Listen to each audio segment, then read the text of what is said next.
अंधेरी पहाड़ी गुफा के बाहर रात चांदनी से भीग रही थी। गुफा के भीतर दिए जल रहे थे और धुएं में घुली खुशबू भुने मसालों, जंगली जड़ी बूटियों और ताज़ा पके मांस की। आज कई साल बाद रागिनी ने फिर से श्रृंगार किया था। उसकी आंखों में काजल, हाथों में चूड़ियां, बालों में जंगली फूल और उसके सामने पत्थर की चट्टान पर सजे थे गर्म गर्म व्यंजन, सुनहरी कटोरियों में भरा मदिरा और धधकती अग्नि। लेकिन ये सब प्रेम के लिए नहीं था, यह था प्रतिशोध के लिए। आधी रात को गुफा के रास्ते से एक भारी कदमों की आहट गूंजी। वही दानव, वही अत्याचारी, वही जिसने उसकी जिंदगी तोड़ी थी। जैसे ही वो अंदर आया, उसकी आंखें ठहर गईं। रागिनी, तुम आज इतनी सजी क्यों? उसकी आवाज में हैरानी थी और लालच भी।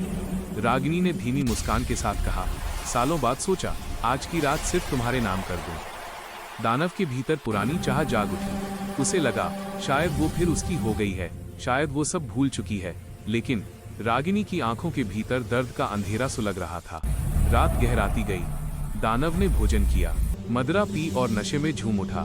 रागिनी उसके पास आई, उसके कंधे पर हाथ रखा और बहुत धीमे से बोली, आज तुम्हें एक आखिरी दावत और खिलाऊंगी। दानव हंसा, आज तो तुम सच में मेरी हो गई। रागिनी के होंठ कांपे।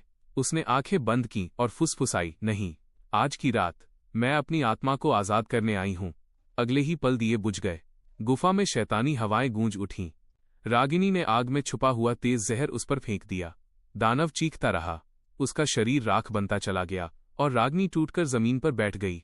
यह बदला नहीं था, ये मेरी मुक्ति थी।